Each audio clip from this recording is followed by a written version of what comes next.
नमस्कार मित्रों, आप सभी का फिर से स्वागत है मेरे चैनल उर्मिला धार्मिक ज्ञान में। इस वीडियो में आप सुनेंगे संतोषी माता की व्रत कथा। संतोषी माता की व्रत कथा परम कल्याणकारी है।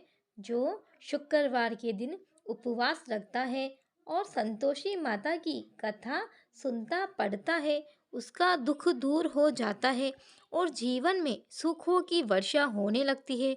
उसकी सभी मनोकामनाएं माता की अमित कृपा से अवश्य ही पूर्ण होती है। प्रारंभ करते हैं संतोषी माता की व्रत कथा। एक बुढ़िया थी, उसके 7 बेटे थे। 6 कमाने वाले थे और एक कुछ नहीं कमाता था। बुढ़िया 6 की रसोई बनाती, भोजन कराती और उनसे जो कुछ झूठन बचती वो 7वें को दे देती। एक दिन वह पत्नी से बोला, देखो मेरी माँ को मुझसे कितना प्रेम है। वह बोली, क्यों नहीं होगा प्रेम, वो आपको सबका झूठा जो खिलाती है। वो बोला, ऐसा नहीं हो सकता, जब तक मैं अपनी आँखों से न देख लूं मैं नहीं मान सकता। कुछ दिन बाद त्योहार आया। घर में 7 प्रकार का भोजन और लड्डू बने। वह जांचने को सरदर्द का बहाना कर पतला वस्त्र सर पर ओढ़े रसोई घर में सो गया। वह कपड़े में से सब देखता रहा। सब भाई भोजन करने आए।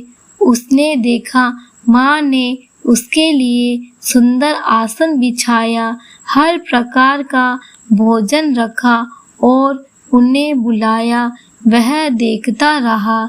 जब 6 भाई भोजन करके उठे तो माँ ने उनकी झूठी थालियों से लड्डू के टुकड़े उठाकर एक लड्डू बनाया। जूठन साफ करके बुढ़िया माँ ने उसे पुकारा, बेटा 6 भाई भोजन कर गए, तू कब खाएगा? वो कहने लगा, माँ मुझे भोजन नहीं करना, मैं परदेश जा रहा हूँ। माँ ने बोला, कल जाता हुआ आज ही चला जा। वो बोला, आज ही जा रहा हूँ। यह कहकर वह घर से निकल गया। चलते समय पत्नी की याद आ गई। वह गौशाला में कंडे उपले थाप रही थी। वह जाकर बोला, मैं परदेश जा रहा हूँ, तुम यहाँ संतोष से रहना और अपने धर्म का पालन करना। वह बोली, आप आराम से जाओ, मैं यहाँ ईश्वर के भरोसे रह लूँगी और आप मुझे अपनी कोई निशानी देते जाओ। वह बोला, मेरे पास तो कुछ नहीं है, यह अंगूठी है, सो ले लो और अपनी कुछ निशानी मुझे दे दो। वह बोली, मेरे पास क्या है, यह गोबर भरा हाथ है। यह कहकर उसकी पीठ पर गोबर के हाथ की थप मार दी। वह चल दिया। चलते चलते दूर देश पहुंचा। वह एक साहूकार की दुकान पर पहुंच गया। वह जाकर कहने लगा, भाई मुझे नौकरी पर रख लो। साहूकार को जरूरत थी। बोला, रह जा। लड़के ने पूछा, तनख्वाह क्या दोगे? साहूकार ने कहा, काम देखकर दाम मिलेगा। अब वह सुबह से शाम तक नौकरी करने लगा। कुछ दिनों में वो सारा काम अच्छे से करने लगा। सेठ ने काम देखकर उसे आधे मुनाफे का हिस्सेदार बना दिया। वह कुछ वर्षों में बहुत बड़ा सेठ बन गया और मालिक का सारा कारोबार उस पर छोड़कर चला गया। उधर उसकी पत्नी को सास ससुर दुख देने लगे। सारा घर का काम करवा कर उसको लकड़ियां लेकर जंगल में भेज देते। घर में आटे से जो भूसी निकलती उसकी रोटी बनाकर रख दी जाती और फूटे नारियल की नारियली में पानी दे देते। एक दिन वह लकड़ी लेने जा रही थी। रास्ते में बहुत सी महिलाएं संतोषी माता का व्रत करती दिखाई देती है। वह वहां खड़ी होकर कथा सुनने लगी और उनसे पूछने लगी, बहनों, तुम किस देवता का व्रत करती हो और उसके करने से क्या फल मिलता है? यदि तुम मुझे इस व्रत का महत्व समझाओगे तो मैं तुम्हारी बहुत आभारी रहूंगी। तब एक महिला बोली, सुनो, यह संतोषी माता का व्रत है। इसे करने से दरिद्रता का नाश होता है और जो कुछ मन में कामना हो वह संतोषी माता की कृपा से पूरी होती है। वह महिला बोली, सवा आने का गुड़ चना लेना, प्रत्येक शुक्रवार को निराहार रहकर कथा सुनना और मनोकामना पूर्ण होने पर उद्यापन करना, शुक्रवार के दिन घर में खटाई नहीं आनी चाहिए। यह सुनकर बुढ़िया की बहू चल दी। रास्ते में लकड़ी के बोझ को बेच दिया और उन पैसों से गुड़ चना लेकर माता के व्रत की तैयारी कर आगे चली और सामने मंदिर देखकर पूछने लगी, यह मंदिर किसका है? सब कहने लगे, संतोषी माता का मंदिर है। यह सुनकर माता के मंदिर में जाकर माता के चरणों से लिपट गई और विनती करने लगी, माँ, मैं अनजान हूँ, व्रत का कोई नियम नहीं जानती हूँ, मैं दुखी हूँ। हे माता जगत जननी, मेरा दुख दूर करो, मैं आपकी शरण में हूँ। माता को बड़ी दया आई। एक शुक्रवार बीता कि दूसरे शुक्रवार को उसके पति का पत्र आया और तीसरे शुक्र उसके पति ने उसके लिए पैसे भेज दिए। ये देख ये जेठानी का मुंह बन गया और उसको ताने देने लगे कि अब तो इसके पास पैसा आ गया, अब यह बहुत इतराएगी। बेचारी आंखों में आंसू भरकर संतोषी माता के मंदिर चली गई और माता के चरणों में बैठकर रोने लगी और रट रट बोली, माँ, मैंने पैसा कब मांगा? मुझे पैसे से क्या काम? मुझे तो अपना सुहाग चाहिए।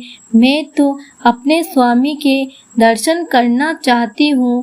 तब माता ने प्रसन्न होकर, जा बेटी, तेरा स्वामी आएगा। यह सुनकर खुशी खुशी घर जाकर काम करने लगी।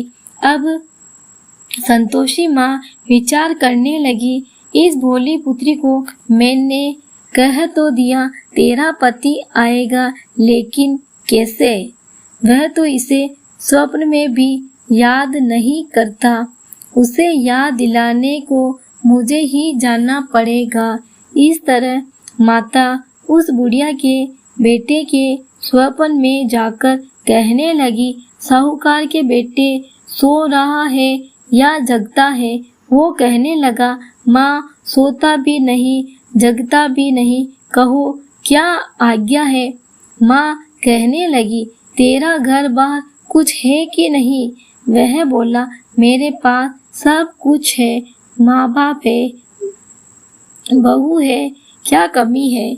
माँ बोले, तेरी पत्नी घोर कष्ट उठा रही है, तेरे माँ बाप उसे परेशानी दे रहे हैं, वह तेरे लिए तरस रही है, तू उसकी सूध ले। वह बोला, हाँ माँ, मुझे पता है, पर मैं वहाँ जाऊँ कैसे? माँ कहने लगी, मेरी बात मान, सवेरे नहा धोकर संतोषी माता का नाम ले, घी का दीपक जलाकर दुकान पर चला जा। देखते देखते सारा लेन देन उतर जाएगा, सारा माल बिक जाएगा, सांझ तक धन का भरी ढेर लग जाएगा। थोड़ी देर में देने वाले रुपए लेकर सामान ग्राहक सौदा करने लग जाएंगे। शाम तक धन का भारी ढेर इकट्ठा हो जाएगा। संतोषी माता का यह चमत्कार देखकर वह बहुत खुश हुआ और धन इकट्ठा कर घर ले जाने के लिए गहने खरीदने लगा और घर के लिए निकल गया। उधर उसकी पत्नी जंगल में लकड़ी लेने जाती है। लौटते वक्त माताजी के मंदिर में आराम करती है। प्रतिदिन वह वही विश्राम करती थी। अचानक से धूल उड़ने लगी। धूल उड़ती देख वह माता से पूछने लगी, हे माता, यह धूल कैसे उड़ रही है? हे पुत्री, तेरा पति आ रहा है। अब तू ऐसा कर, लकड़ी के 3 ढेर तैयार कर, एक नदी के किनारे रख, दूसरा मेरे मंदिर में रख और तीसरा अपने सर पर। तेरे पति को लकड़ियों का गट्ठर देख तेरे लिए मोह पैदा होगा। वह यहाँ रुकेगा, नाश्ता पानी खाकर माँ से मिलने जाएगा।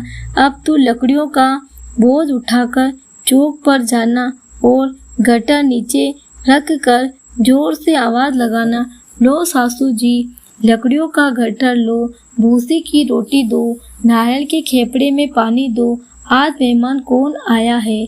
माता जी से अच्छा कहकर जैसे माँ ने कहा वैसा करने लगी। इतने में मुसाफिर आ गए। सूखी लकड़ी देख उनकी इच्छा हुई कि हम यही आराम करें और भोजन बनाकर खा पीकर गांव जाए।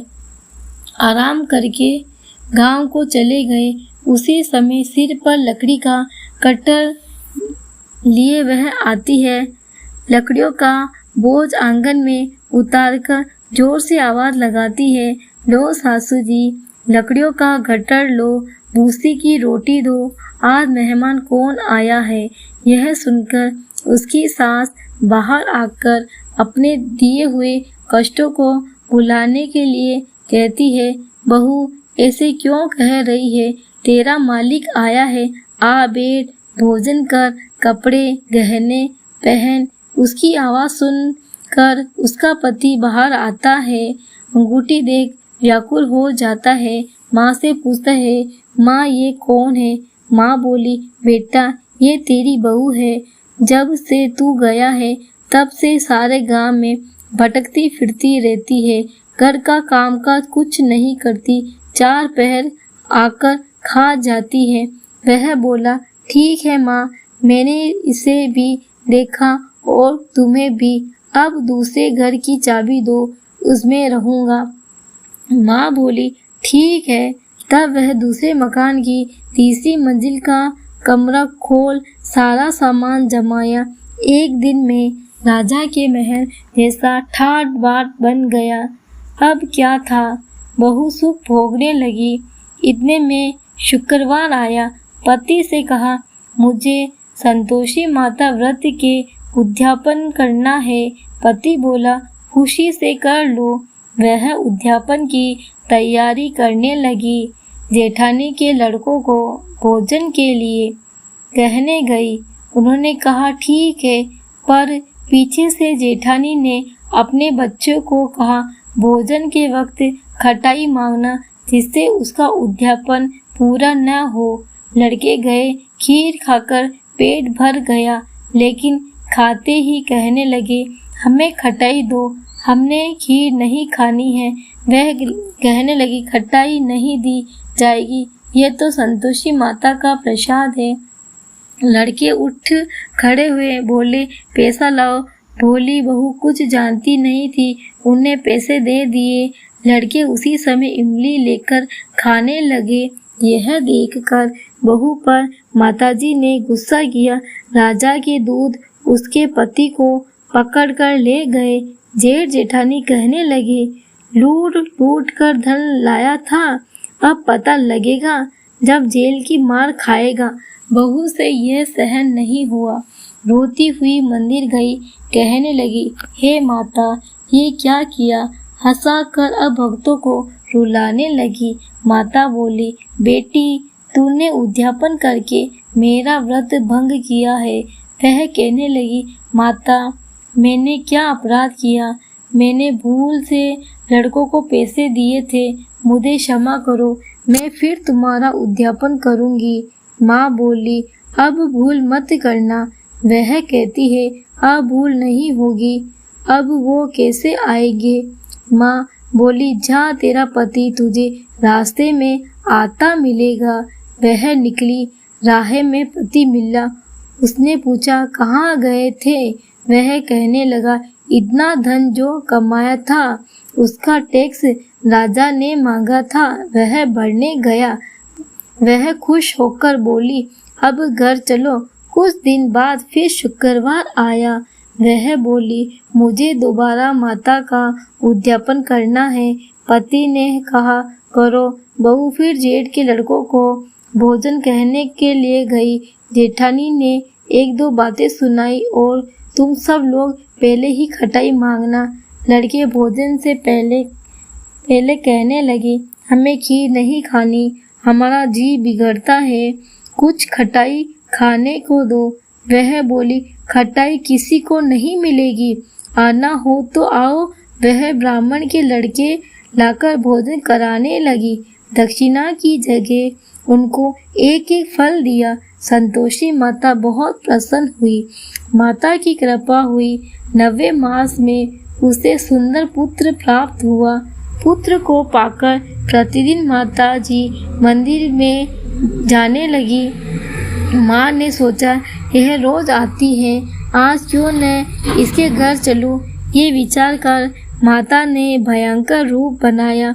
गुड़ चने से सना मुख, ऊपर सूंड के समान होठ, उस पर मक्खियाँ भिन भिन कर रही थी। दहली पर पैर रखते ही उसकी सास चिल्लाई, देखो रे, कोई चुड़ैल चली आ रही है, लड़कों इसे निकालो, नहीं तो किसी को खा जाएगी। लड़के भगाने लगे, चिल्लाकर खिड़की बंद करने लगे। बहू रोशनदान से देख रही थी, खुशी से चिल्लाने लगी, आज मेरी माताजी मेरे घर आई है। वह बच्चों को दूध पिलाने से हटाती है। इतने में सास को क्रोध आ गया। वह बोली, क्या हुआ है, बच्चे को पटक दिया? इतने में माँ के प्रताप से लड़के ही लड़के नजर आने लगे। वह बोली, माँ, मैं जिसका व्रत करती हूँ यह संतोषी माता है। सबने माताजी के चरण पकड़ लिए और विनती कर कहने लगे, हे माता, हम नादान हैं, तुम्हारा व्रत भंग कर हमने बड़ा अपराध किया है। माता, आप हमारा अपराध क्षमा करो। इस प्रकार माता प्रसन्न हुई। बहू को प्रसन्न हो जैसा फल दिया वैसा माता सबको देना। जो पढ़े उसको मनोरथ पूर्ण हो। बोलो संतोषी माता की जय हो। कथा आदि हो तो पूरी करना, पूरी हो तो मान करना। जय श्री कृष्णा।